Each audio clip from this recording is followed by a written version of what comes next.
exciting panel discussion featuring Source Architecture, the Purpling Studio, and V Spaces on Beyond Sustainability, the Next Interior Shift.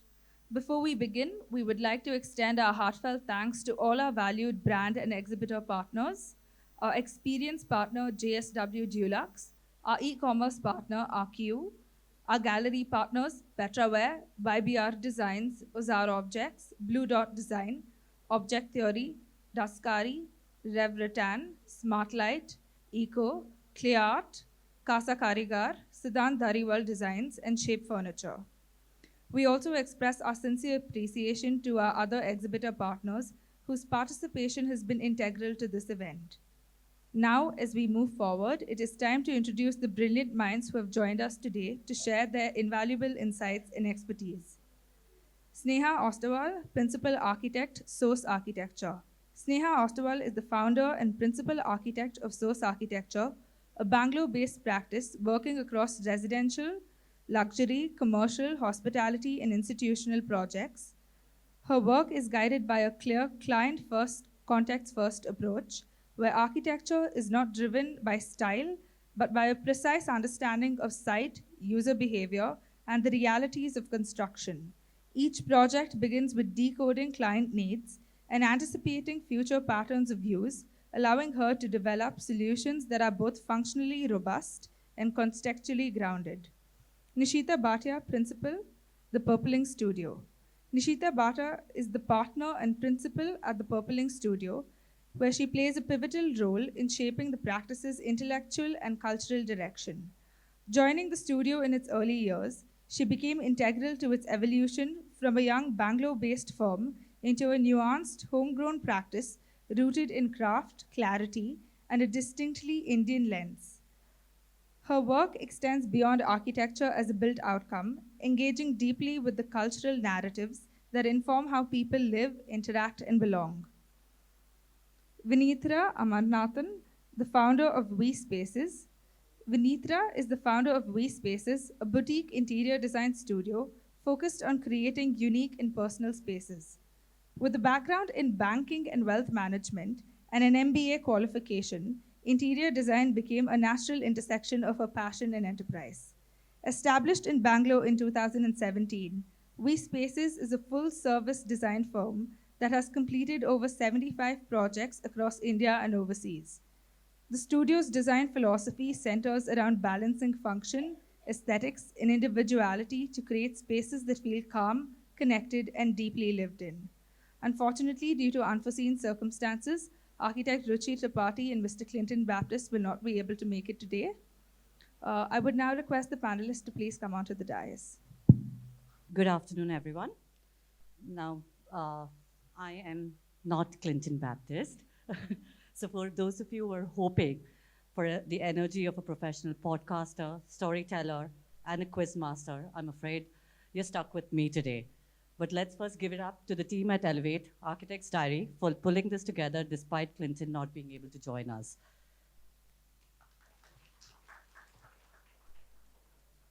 Now, unlike Clinton, I'm not professional. I'm a practicing architect and designer who spends most of her days, just like you guys, navigating clients, contractors, budgets, deadlines, and the occasional design crisis. So rather than trying to moderate this like a podcast, I'd like to approach it as a conversation among fellow designers.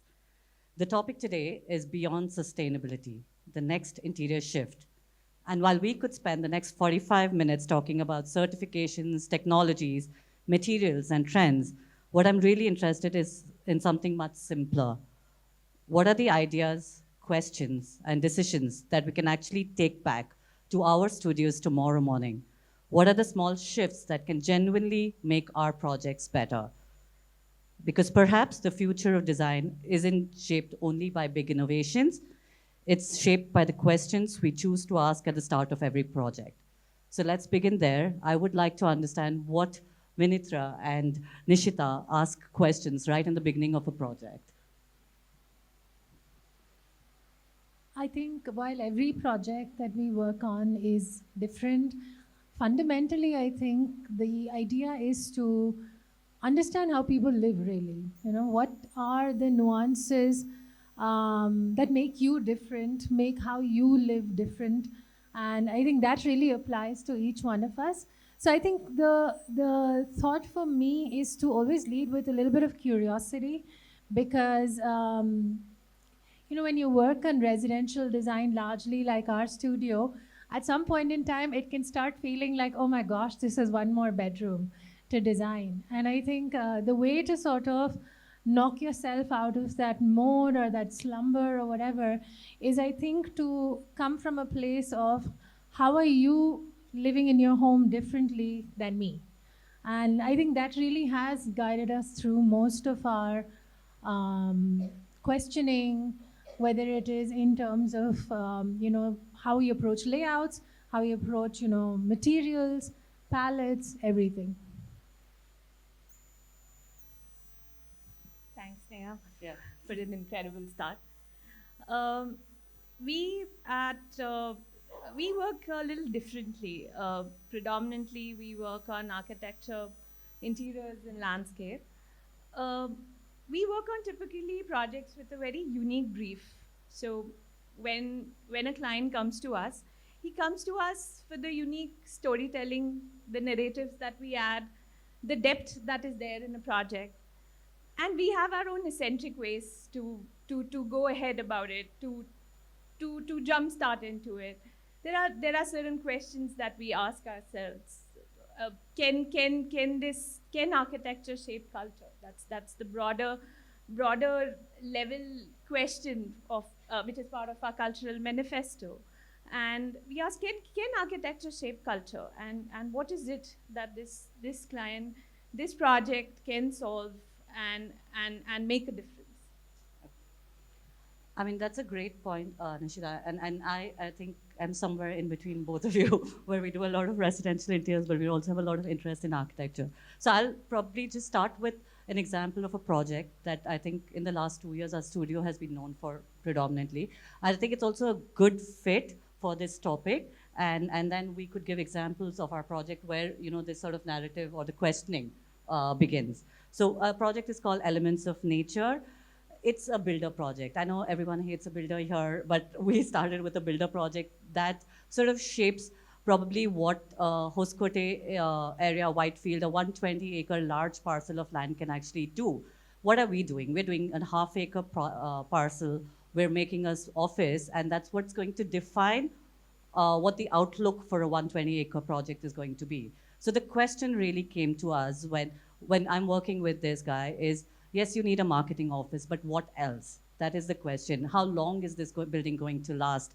What is the purpose? How can it be reused? And does it genuinely need to be built in a large format? Does it genuinely need to have so many materials? And how will it adapt over time? I think we weren't really chasing a certification, but what has become of the narrative of the building once it's out of our studio, that is a sustainable project. But it was not something that we set out to do. What we set out to do is use common sense. What do we do when we are trying to build a project? And then what does the project really have to do? It has to sell, it has to tap into an emotion. But does everything have to be super luxurious? Not really. Not everyone is aspiring for that. It's just a feeling that we're all chasing after when we want to buy a house or when we want to buy that. So that was a level of questioning that we did. And that is where we chose to move that project in a direction. We tried our best in the studio to do the architecture, the interiors, to keep that brief. And in a way, Nishita, when you said that we sort of defined the brief, we redefined that brief. It turned out to be sustainable. It was not the intention. If someone asks us for certification, no. But I'm pretty sure when we go back to it, we may get a few of those certifications. But the idea was common sense. So in that sense, and that sort of brings that is beyond sustainability for me. That's the next shift where we, as the change makers or the next set of designers, ask those relevant questions than what is just sort of given to us. That's an interesting way to put it across, Sneha. Um, when talking about our body of work, I would specifically talk about Manipal. Uh, that's where we have a couple of projects that are there. And if we look back, at the city. It's a small city where 50% of the people are from are students, and you often ask a question that what do they do after non-academic hours? Where do they go? What happens? So the city answered hastily with malls, with gaming centers, which sort of become very faceless because they have to finish it in quick time, and they have to, give something to these students who are there. We took this up and we thought that can we grow Manipal without erasing it? Can these buildings start contributing, adding to the growth of Manipal?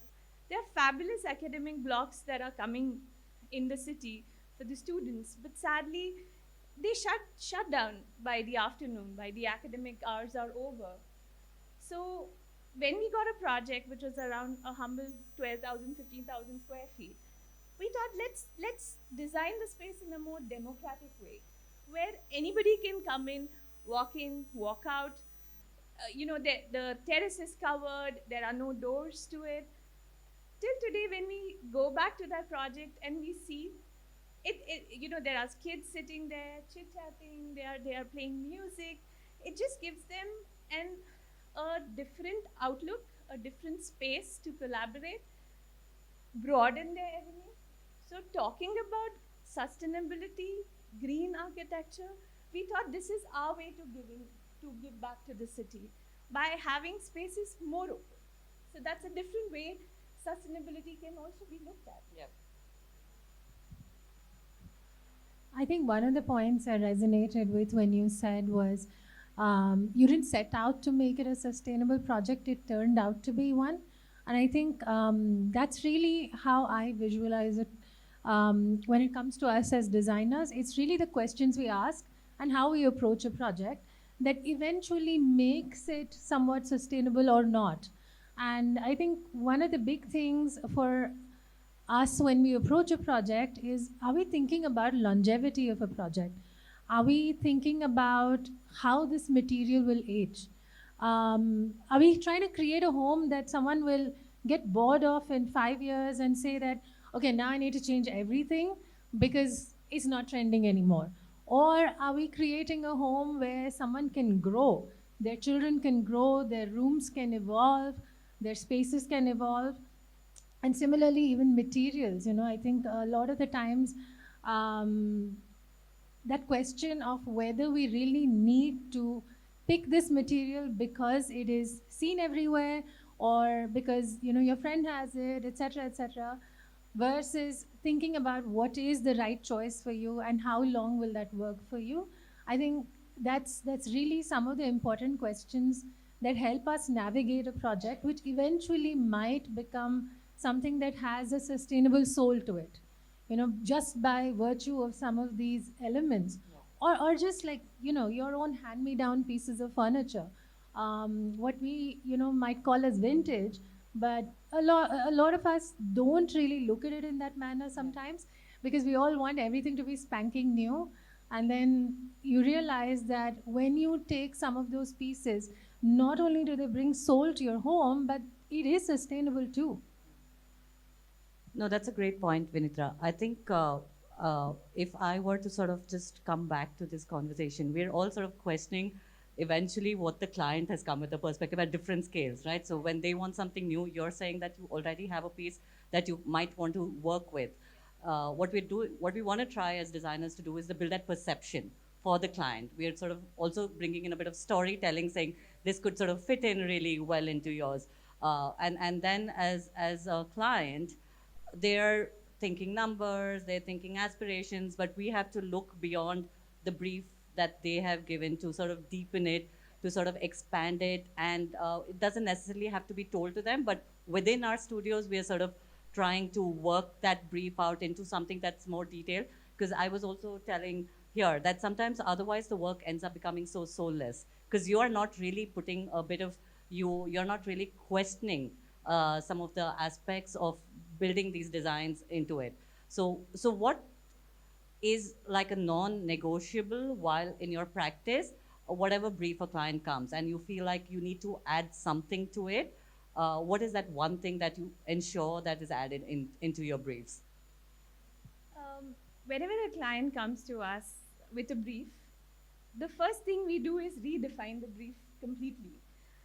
Because a building or a project needs to be a lot more than what it is. It needs to add a lot more value to the social aspect of it, to the cultural aspect of it, and eventually, when all the pieces start coming together, it becomes sustainable, which is a byproduct of it. You're not intentionally doing it. It is just happening. The materials come along together like a jigsaw puzzle. I mean, it's the narrative, the broader framework that one puts together for a project moving ahead.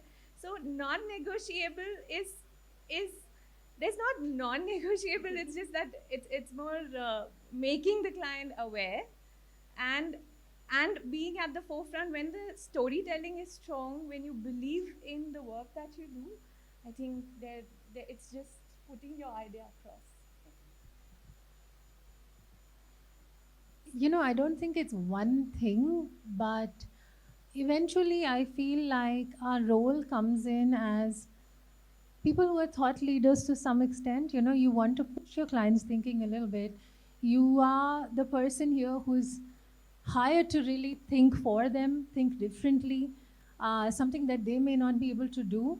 And I think that really is a contribution in a very sort of um, in a manner that I think can span across all projects. But what that leads to for every client is going to be something different. And I think that's why I probably may not be able to say that this is one non-negotiable. I think it's just the thinking, really. It's being able to question what you would not, or bringing a perspective that they would not have thought about, or just asking the right thing at the right time. It's as simple as that. So yeah. I think also what you're trying to say, we often discuss it at the studio, is clarity. And a designer or an architect coming forefront as an advisor. That one needs to be an advisor and not a consultant. That's an interesting perspective. So you're not looking at yourself as a consultant anymore. Okay.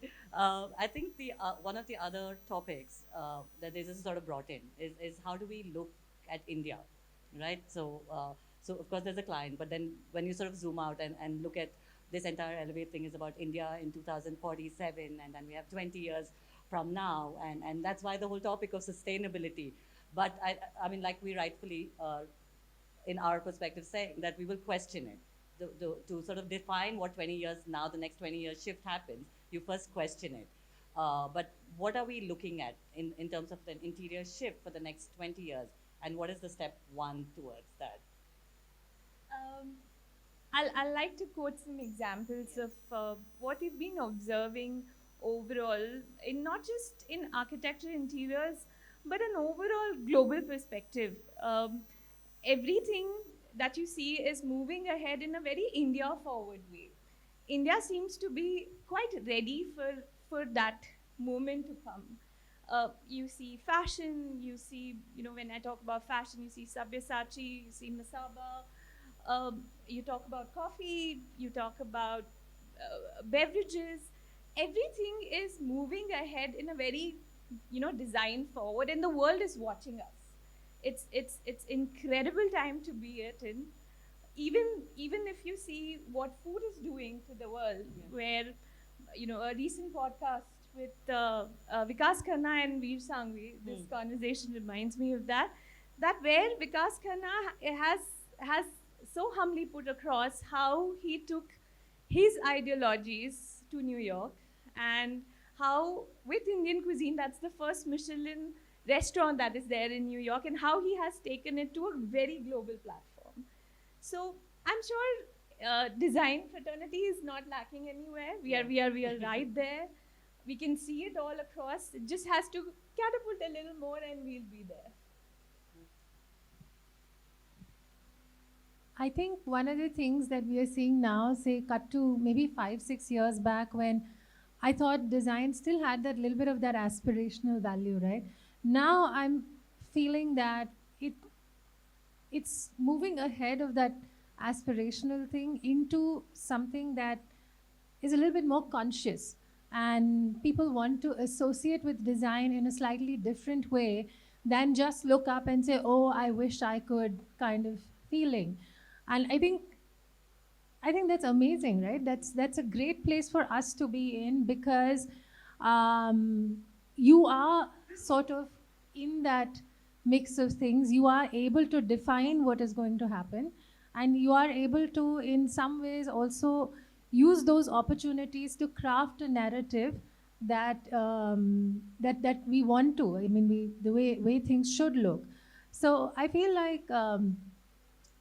When we are moving into a conscious phase, I think one thing that we are seeing now is the resurgence of obviously craft, but I feel like it's still kind of taking the spin of luxury more than um, consciousness and affordability. And my hope is that will be the next step, to be able to engage our artisans and our craftspeople in a way where it's not about luxury really, because these are core to us, and to make them a little bit more accessible and real and contextual to our living. So Well, that's interesting. And I love the reference of fashion because that's a reference that I often take. I have keen interest in that. But to say that when you spoke about Vikas Khanna, I mean, I'm just looking at, say, Bhavna heading all the Chanel runways right now. And she is so distinctively Indian. And she's wearing all the global clothes and all of that. But it's undeniably Indian. The same way, there are all the celebrities who are wearing, say, a Gaurav Gupta outfit. But you know that the drape is undeniably Indian. So and when we sort of tone down the whole Indian craft, as in saying, does it have to look Indian for it to be Indian? So, it could just have a very, very global appeal. So what is really Indian in that sense? Because these are really Indian elements out there in the global world. But there will be so many people who don't really know. I mean, we as Indians can identify very, very strongly with it, as so many billion people looking at it. But there will be so many who have no reference of, okay, this is so undeniably Indian. So when it comes back to our design of spaces, do you believe, or what do you think is actually Indian? Is it the craft? Is it the colors? Is it the textures that we have? Or is it something beyond all of that? Definitely, it is something beyond and above. That you can feel only, I would like to quote food for that example here. That only when you feel what your grandmother's recipe, if you remember, you cannot really pinpoint that what is it that makes you feel, it is nostalgic. What is it that makes you feel home? But you instantly connect to it. I think Indian design is also about that you just know this is India. I think talking about also fashion, the what Manish Malhotra did for Karan Johar's outfit in Met Gala, he had the entire Ravi Varma painting out there, front there, as is. There was no abstracting it even. I think that was fabulous move also to make people aware about what it is. You're not, sometimes you just need to put it across directly. So it's a very subjective way. How do you do it? And it's very personal. So because your grandmother, mine would have a very different take on everything. Yeah. So that's the beautiful culture that we belong to, which cannot be, boxed up. I think I don't know if something needs to be so distinctly Indian in a way that people can see it and identify it so. But I think that's the beauty of it, because I also feel that the new India and the people who are sort of here now are also evolving. We are different people. We've had different life experiences. A lot of clients that we worked with are people who have lived in different countries, and that changes you as human beings. And when I say that changes you, that doesn't make you less Indian. It just makes you a different version, And therefore, I don't think your Indianness is necessarily in a very identifiable format of something that's expected. But I think that's what makes it interesting in a way, because then it doesn't have to be the most obvious thing, but it could be something very simple and very nuanced that is dear to you. And that could be a piece of art, that could be something about the layout that you live with in a home, which are really small things that define who we are. And I think that's where the uniqueness and all of that really comes in and plays a very strong role once someone, brings themselves into the picture. No, I agree, Vinithra, because I think when we are doing interiors, residential, you're largely sort of trying to figure out what is the unique Indianness about them as a family or as a thing, because we have obviously cultural references, as how we are sort of brought up within the community, how we look at as family, whether it's north, whether it's south, whether it's global Indian, whether it's very very local. Everyone has their uniqueness. The way we look at guests, the way we look at entertaining, the way we look at, in general, how our day proceeds. We have 12-hour daylight, 12-hour night, unlike most parts of the world. So you have a unique climate. So you're sort of taking into account so many different references that are uniquely, and then working through it. Then you have beliefs. You have beliefs like Vastu. You have beliefs, spiritual beliefs. You have religious beliefs. And it's so layered that when you're sort of bringing or doing a space for someone, you're sort of referencing all these aspects of how we design. And that's sort of what we look at. We sort of put out all these things and then sort of bring out value system that maybe a client is able to define or not. And that's, again, reinterpreting the brief on what are we sort of defining and what are we trying to achieve at the end of it. And if we are trying to bring out that strong emotion or that strong uniqueness to the project, it will stay long. Because it sort of really believes that, that's what I think, that itself increases the longevity, because you're not pretending. It's not surface level ornamentation that any designer can do. We all are taught that, you draw a drawing, you do this, you put that. But that uniqueness is, I think, what we try to bring in a project to make it feel like, you belong there for a very long time, in a sense that, yeah. So I think that's the way that we are looking at the next interior shift, and is to really go back to the cultural references and the old art, move forward, because you always have to move forward. You can't be sitting back behind and watching the world go forward. So how do we sort of bring back both of those? And that's how I think Source looks at their projects. And I mean, if you want to add something to that narrative. I think it's about contextuality also, in terms of,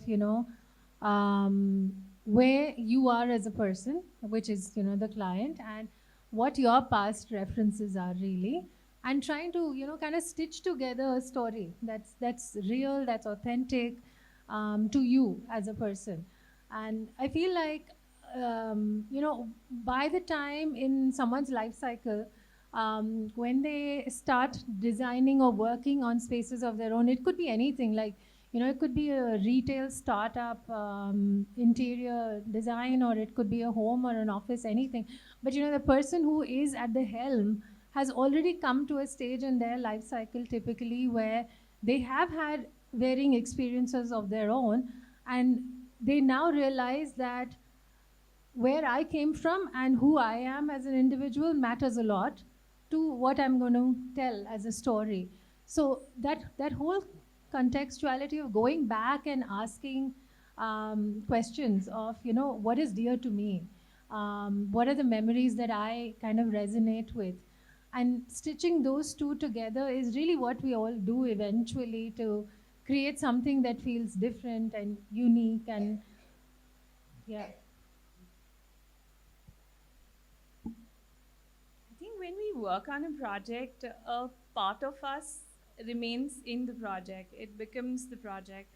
So whenever we go back, we see those glimpses still being there of, at that point, what was it that was inspiring you?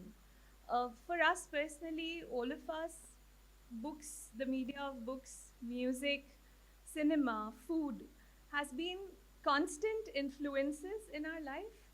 that comes across, and we like to get inspired by them.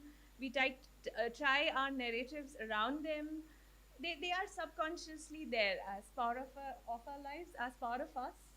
And that's how everything comes together like a full circle. When we sit across, we put our thoughts across. When we look back, it's just a complete circle. I think the another interesting aspect of cinema, and I guess that's very very interesting because I guess part of a design is also referencing various different creative fields, and then when we design projects and when we shoot our videos for a project, we sort of are imagining a cinema. We're imagining a life being lived there, and it's now been such a beautiful part of I think how we journal our projects because when you sort of see how an entity or a person or a family is going to live or use the project, it really gives you an insight of what you'd probably imagine as something that begins with. And this is not really part of any question, but it just sort of came through in terms of how, for us, when we are designing a project, we're also looking at that aspect of, who's leading the house and or who's leading this office or whichever format of projects that we are doing, and what happens. So if it's an end customer and it's not really even the client, how are they going through the space? What are the feelings or emotions that we are trying to evoke? And that's where we are looking at our shift, at least for the next few years, or seeing that direction, and then we'll see how that goes. And then that ties in the storytelling, that ties in a bunch of stuff for us at Source. But what other references do you guys look at when you're doing your projects? Um, on a broader level, context becomes very important to where the project is located. If I if I may put it across, like because you was talking about predominantly houses, when we do any private residence, we try everything that is fixed belongs to the region of its context.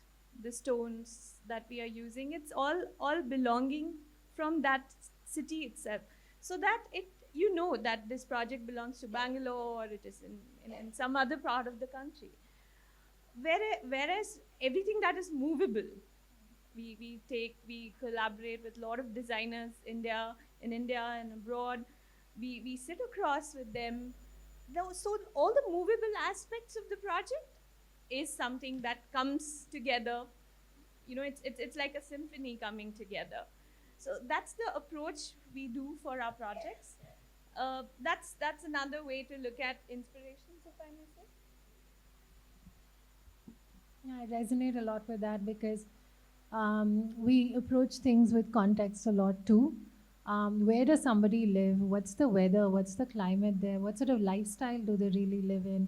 And how does one thing that makes sense here not make sense for where they're living?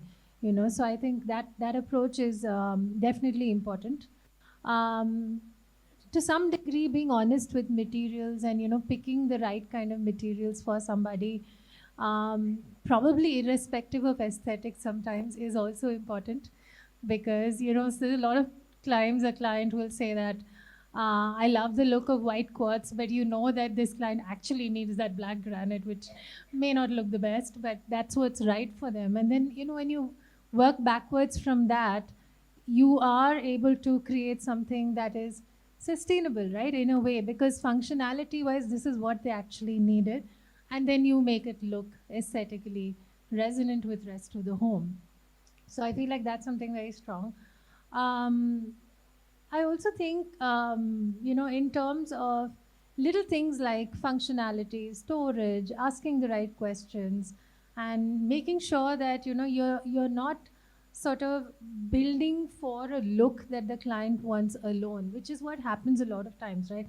Not because I think people are not sort of aware or thinking, but a lot of clients actually start off with images saying that, this is what I like and I want something to look like this.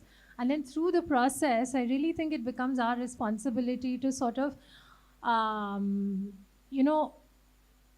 actually see if that picture makes sense to you really or not. I know you like it, but is it really going to work for you?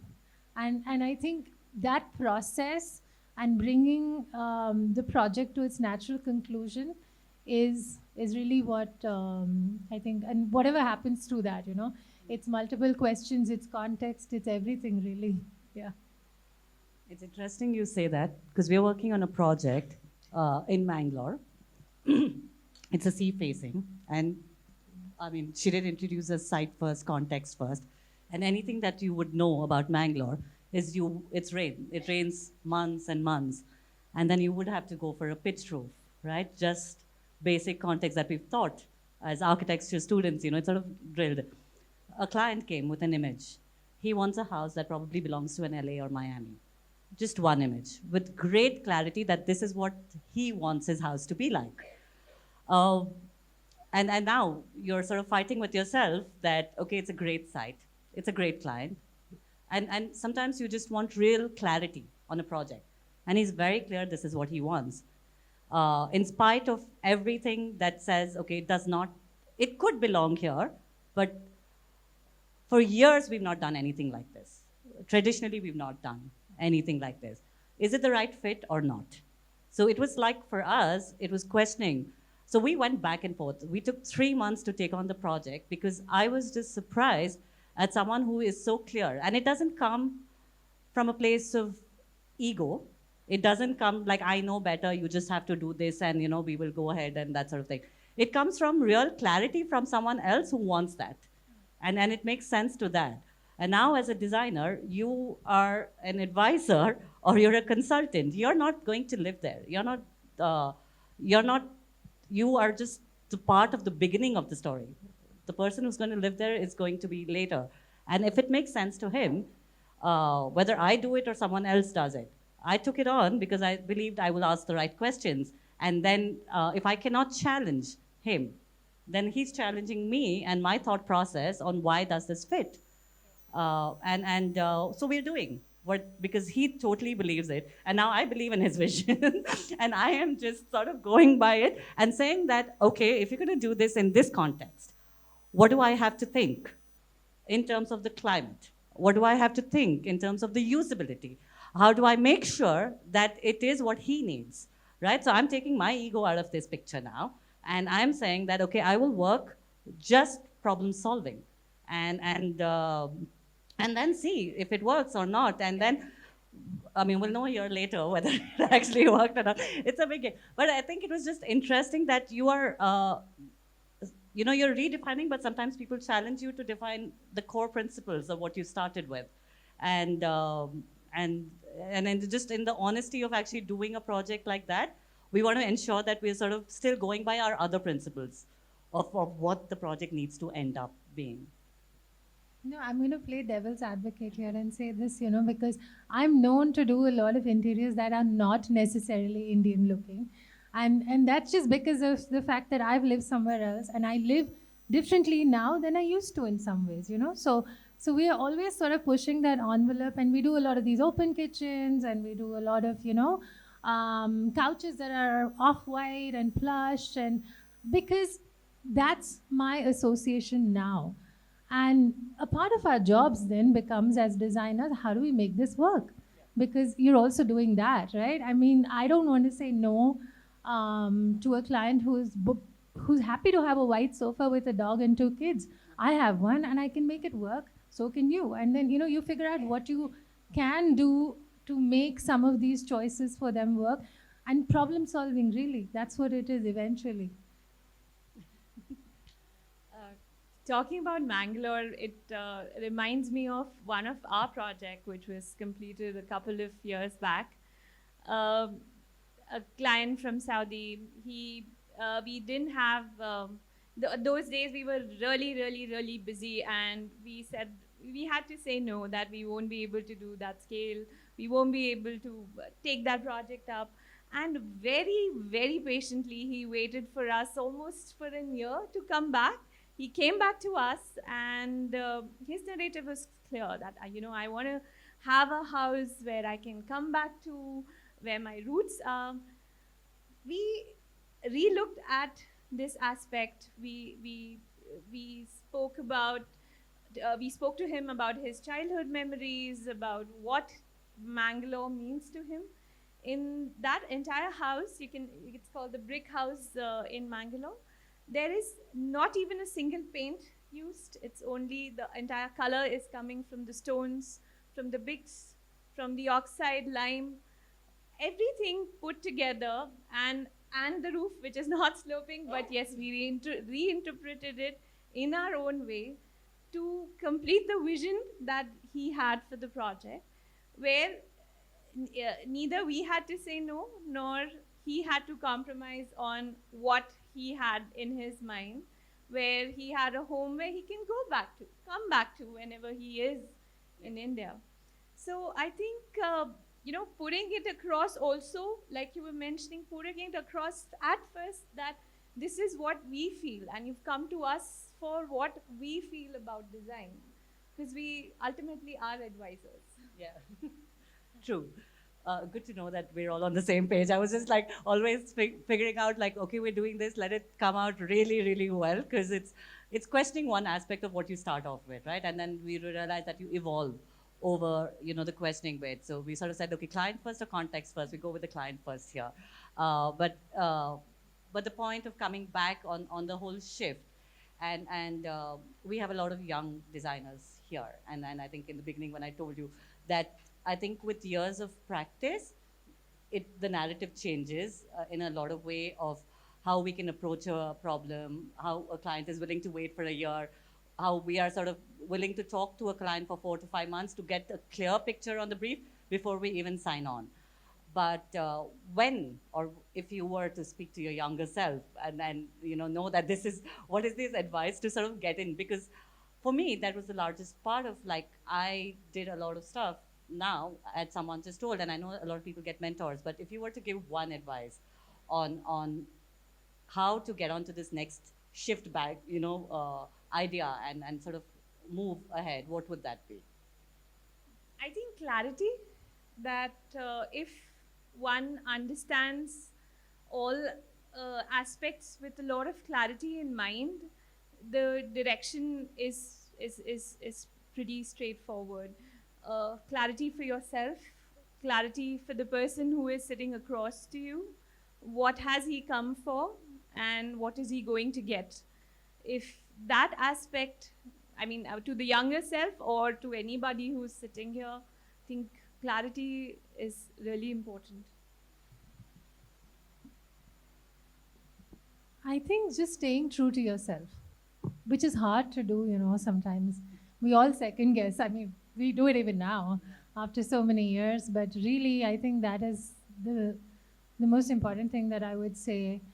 And be unapologetic, be really true to what you feel like doing to a space. And I think that's just important. Instead of, wanting to do what we see. Is there anything else that you guys want to ask? I know we discussed that it's not going to be a whole me moderating panel, but is there anything else that you want to bring in on this idea of what the next interior shift, what sustainability means, or anything about practicing in the present and what India 2047 looks like? Because let's give the clarity that these are some of the topics that we have been seated here to discuss. I would like to ask you, in your practice, what are the inspirations that you look at? What is it that inspires you every day? If I may ask you first. So I think a life well lived. So I believe when you're doing homes or residences or this, you have to live that full life, because then you understand all the various emotions of it. And I believe in doing that on a day-to-day practice with myself. One is that. Two, at a broader level, referencing. I don't just reference or get inspired by, I guess, just design. In a lot of ways, it's very, very cross-cultural. It's cinema, it's fashion, it's travel, it's sort of imagining lives differently. I don't know if you know, but I was 12 when I decided to be an architect. I have absolutely nobody in my family who is anywhere in the design field. We're from a business community. We all know just pesa, but that's about it. But no construction, no background. But I think it was the idea of reading stories. I was an avid reader. I would read stories and after stories. And I think just imagining that you can build something for a story, like a stage. And I think that was the idea of having, the passion of being an architect. And I keep going back to that. In all brief, if I don't can figure out nothing to reference, I go back to that feeling of why I wanted to be this. That's amazing. What about I think a lot of similar things, obviously a lot of it is travel, and nature for me is something that inspires me a lot, because I think it just quietens your senses in a way where you can fully engage and you can think in a completely different way. Um, I think balance also in some ways. I mean, being able to live a very, a balanced life where you can play all roles, where I can spend time with my kids. I can be a mom, I can be, a friend, have, as much time with my family, all of that. But at the same time, put on a different hat and, just do my work. And I think each of them feed each other in some ways, So I feel like I'm a better planner as a mom because of my work, and the other way around then. 100%. I think with all the hats that you wear, 100%. Yeah, yeah. How you sort of manage a house, how you manage your husband, how you manage your kids, is how you manage your client, and how you sort of create boundaries, and how you question all of it. So you're questioning across every aspect of your life, and that goes back on how you're living your life, because that eventually shows up in your work and in different aspects of it. What about you, Nishita? um, like like I was mentioning earlier, there are a lot of cultural references that we keep looking at in the studio, where when we talk about food, there's something that is exciting us. We're looking at a lot of referencing there. We are looking at music, which is an integral part of all our lives. It's constantly there in the studio. There are movies, books, of course. I mean, there's never a single day without books, and that's something that has been very inseparable part of life. And there's a lot one can learn through these experiences. There's a lot one can understand the smaller nuances from here, and and make a broader cross-referencing from there.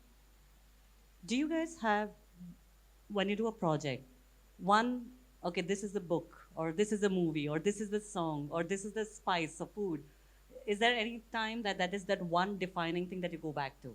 Like, this is what's going to define, what the soul of the project is going to be like. Right. There is never that one thing, but it's always a culmination of a lot of things coming together. Yeah, there's never a one. Never one thing. Okay, all right. Interesting. And Vinithra, what about you? Like, how do you reference your projects? I think I really am very visual as a person. So for me, where the project is, who the people are, and all of that, it all sort of adds to how I start thinking about something.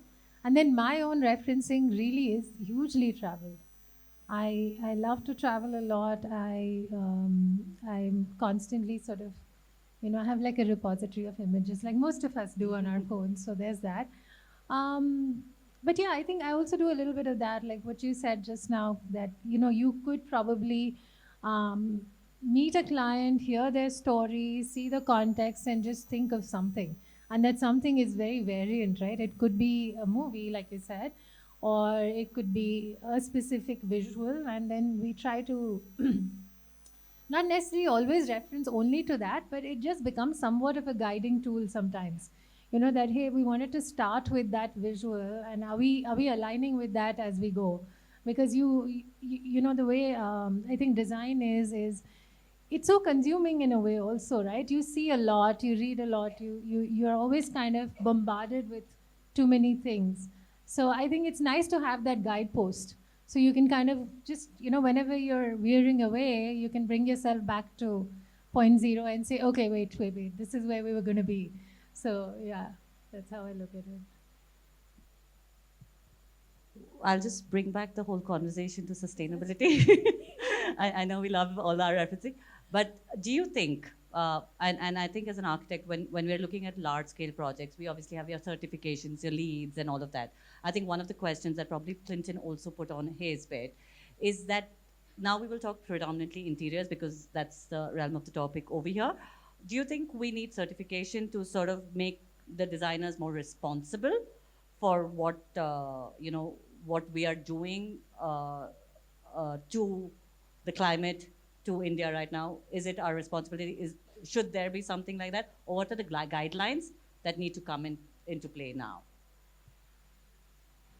I think, more than first having certifications, I really think we need more awareness, thinking, consciousness around sustainability as a real issue.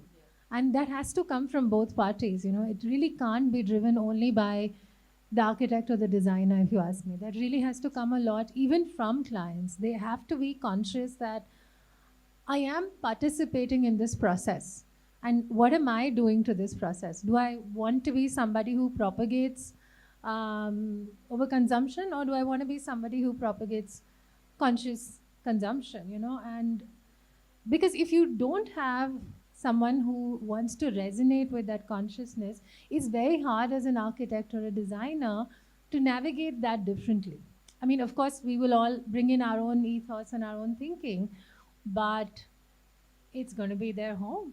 Yeah. And you just have to at some point in time. So I think that awareness is what I think we need before we come to this phase of certification. Why I asked this is when I saw the questions from Clinton on the experience, when we got them, and I was like, as a designer, I would never ask because you know the complication of it, right? So now I'm playing someone who's just outside of it because now he's put out across because he's not a designer. So he's really asking us, do you think we should be put across as a person who is responsible for it? Like a structural engineer is responsible for a structure. Are we responsible for what he calls the life cycle emissions of a project that we're building on? So I think, Vinithra lightly put that it's all about awareness, and there cannot be one stakeholder who's especially when it comes to interiors, one stakeholder who is responsible for it entirely. Certifications, yes, they are important, but they are not the only thing that is there. There are a lot of things, there's a lot of construction waste that we're talking about. So every stakeholder who is there, the manufacturer, the client, when it comes about conscious choices, the architect, the interior designer, everybody is equally responsible to make it more sustainable per se, and which cannot be quantified with these certifications, because which was the last LEED certified building you would have gone and you felt moved, oh wow, like it just took my soul away. It is not about just point rating. It's about the complete loop that needs to be closed. It's then the building or the structure or the interiors can be truly called sustainable. I agree with that. If he'd asked me this question here today, I would have said that it's just too unfair to sort of put in so much under one person. And then if that is a shift that we need to sort of make into, is you get another consultant on board. We're already playing many roles as a designer. And then if you start putting in that, you get another designer who has that, who sort of quantifies it. Because as I think the designers that we are, if they've selected us on the panel, we are the ones who lead with emotion, and we lead with perception, and we lead with common sense on what this sort of ends up becoming. And then if you have to study all of that, somewhere this will go. So it's a direction that someone takes on whether it's the architecture aspect, whether it's the interior aspect. And as a policy, if you want to include that, I think it's a great move where you're sort of looking at this whole circular manifesto. But I don't think it is just purely inner designer scope that should come. It should be another consultant. See, I think in general also the custodian of something like this will have to be somebody who's an independent authority, isn't it? Because when you are working with a client on their money, you are bound to also be doing what is right for them and what they want, and then that's really what all of us have to do as architects or designers in some ways. So if we are looking at it from a perspective of there has to be a custodian for something like this, I think it should ideally be an independent body. Yeah. I will go back to one last question, which I thought out of all of the ones are very interesting, and it's just something as a designer you wouldn't ask. So I read out what he's asked. As India reaches 100 years of independence in 2047, how can interior design become both highly desirable and environmentally responsible while staying rooted in Indian culture, heritage, and sustainability?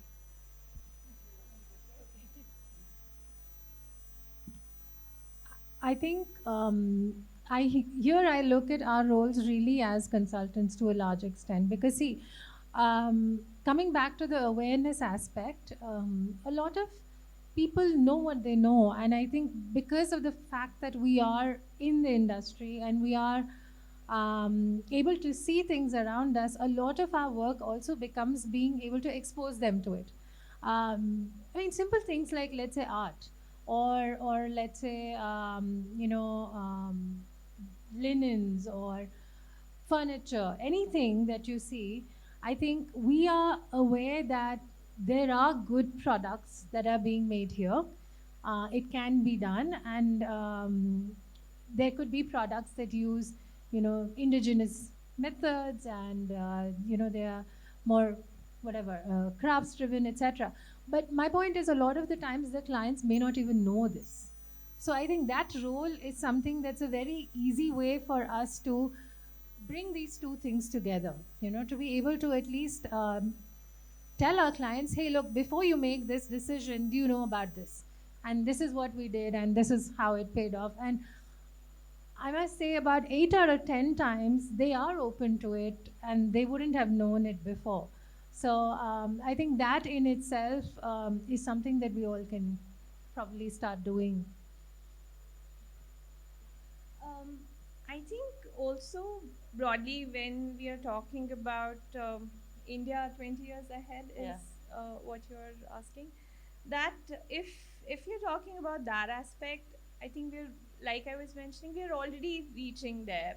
There are a lot of designers who have really crafted their way globally, and if we start questioning our own typologies of why an institute needs to be just an institute, or why a school just needs to be school, what the greens in a private residence, which were there was a larger part of the garden and a smaller part of the built. It's totally inverse now, where the plots are becoming shorter, and one has to constantly keep redefining that how to bring back those greens with a smaller framework, how to make India more relevant, how to make design more relevant globally. I think that is what India needs, and that is where we are all together leading to bring the next change. Do you think, like Indian design, say fashion or food, is making a global impact? Interiors and architecture, not really, right? So, I mean, not at the way that they are. Do you think we are a few years from there, where we make a big impact, where we are sort of like how even now, maybe lesser than a few years back, but it is let's get a foreign architect for this project, or it's that, and it's obviously changed in the last 5-7 years. Do you think 20 years to change that? It's not just India 2047. Do you think that we as practices, say Purple Ink or Source or We Spaces, are the ones that are actually looked at from across the world to be doing work there? So architecture was always about nation building. If we look back a little, few decades ago, it was always there, building structures. It was building the nation. Somehow we've lost that front. When I'm talking about architecture, I'm talking architecture, interior, landscape, everything put together. Somehow, in last couple of decades, if you observe what is happening, it's lost its track. It's not part of everyday discussion. It's not part of everyday discourse. Everybody, why do we have to explain everything to everyone? I think if we start imbibing within us and to a larger audience that what architecture is supposed to do, by redefining the briefs, by questioning the typologies, because they are gone days where you had to do a certain thing in a certain way only. So when we start doing that, the architecture becomes, or the design becomes like the in the front ground, and then it's a leader. So yes, we are in our personal strength doing that. We are questioning the typology every day and trying to bring back architecture to be the nation leader. I agree with you when you say that, somehow interiors and architecture haven't sort of taken the center stage the way, let's say, food has, or the way fashion has. I look at it in a different way. There are multiple reasons for it, of course, but I also think we are a growing economy. And I think, with all the struggles that we have, space, homes, sizes of homes, the kind of demographic that we have, and all of that, I think something like food, which is a little bit more experiential and more accessible in a different way, um, uh, versus something like interiors and architecture. I think the lifespan, the accessibility of it is very different. So I'm not fully sure if it's an apple to apple comparison. Um, in that similar vein, one of the things that we've started to see is product within the interiors and the architecture space for the same reason, because it's a little bit more accessible. It is something that doesn't really involve the kind of timelines and the kind of structuring that, let's say, interiors and architecture would. So I think part of it is that reason. But I also hope that, like Nishita said, I think the awareness factor, the ability to ask the right questions, will help us sort of steer things forward in that direction. But I think that's a little time away, is where I think it is probably, 20 years or 30 years from now, I can see that happening. And I think one thing now that we see a lot of Indians living in different countries and moving away, they might also be, sort of the harbinger of Indian architects and designers going outside and doing things, So there are a lot of overseas projects that, firms like ours do. And I think when we see that expand, then it becomes a real touch point for people who live somewhere else. Because I don't think otherwise they get to experience it in the same way, like, let's say, food or fashion, which is easier, I think. No, interesting. I'll tell you why. It's a personal reason to ask this, because when one of my favorite buildings is um, the Tadao Ando and Armani Museum in Milan. And I think it's a great culmination of fashion. I mean, it's everything that you love, right? So it's just like when an Italian and a Japanese can sort of come together to sort of create a vision. And you rarely see I mean, it's still a small scale museum. I don't think too many people even sort of go, but there are so many such examples where, you sort of collaborated, even it's like West meets East and all of that, but there is just so little representation of Indian architects. And like you rightfully said, that products, yes, it's a great way. You see furniture, you see materials, you see brass lamps, you see some Indian designers now making a mark globally, and predominantly maybe still in the luxury, ultra luxury segment, but more so in a. The hope is that it's in a larger perspective, that they really value the thought process that is uniquely Indian. in the way we look at spaces, because there is a certain amount of uniqueness that we stand for. And I think somewhere in this whole globalization and somewhere in the education process, we sort of have lost that, and we are trying to emulate, but bring back that aspect of it so we can make a mark globally, not just in India, because then that confidence in what you're doing comes through. And I think that's predominantly takes away our time of 45 minutes. And any last thoughts? I've had a fantastic time. And I know that we probably didn't do a fantastic job like Clinton would have, but we did hopefully answer a lot of the questions that were expected of us. And we broadly touched upon a few aspects that we were here to. So thank you, Vinithra. Thank you, Nishita. Thank you, Architects Diary, for having me. Thank you, Sneha, for wearing Clinton's boots so well. And I think it was a very easy conversation. We just sat together like, we are sitting on a balcony talking about life in architecture all together. So thank you, and thank you, Vinithra. Thank you so much to both of you and all of you here for being here. I think you did a fabulous job. Thank you. Thank you, guys. Thank you to our excellent panelist and fabulous moderator. That was so genuine, and I think everyone here really enjoyed the discussion. If you have a question, please raise your hand. The floor is now open for questions. So my question is, you are talking about awareness, spreading awareness is the primary thing. So what are the pointers as an architect that you put forward with clients?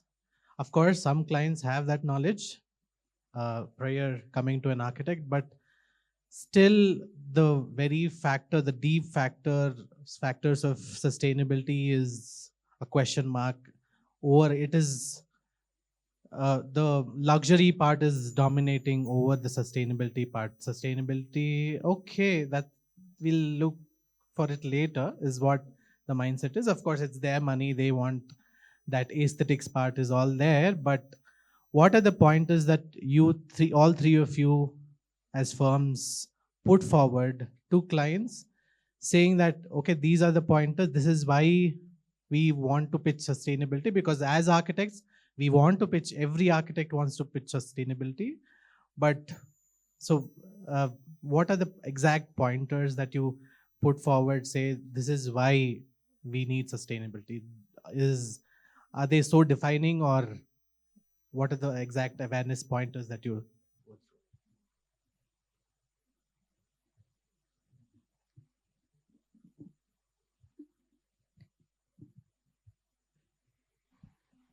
Hi. So I think, a lot of it really becomes two things. One is how you understand your client and their lifestyle. And two is you as experts or having knowledge of, materials and how they behave. And, in the case of an architect, what sort of a structure will work for a certain climate, etc. And then bringing these two together is important, because I think it also becomes necessary that, we are not giving a client a suggestion or making them aware of something sustainable for the sake of sustainability. It has to be meaningful to the client eventually.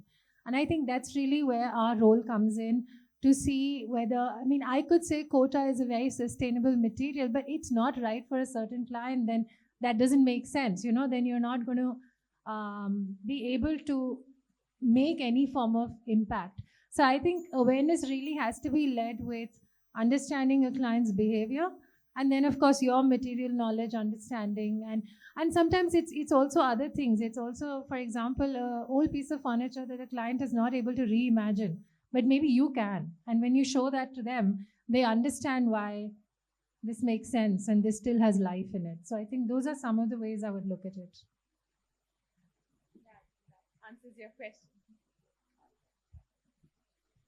I have a slightly different approach for this.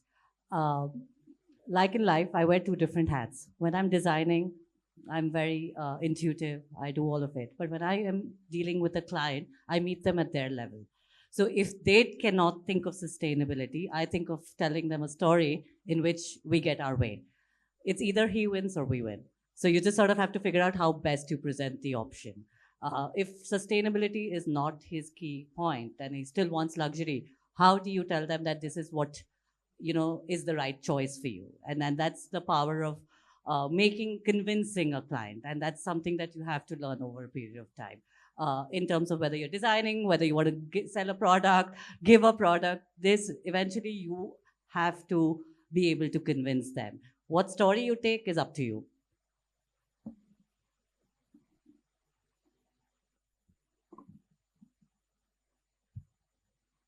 To mark this moment, I would like to invite architect Asta Bhyani to facilitate our panelist.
Thank you for this special moment of recognition.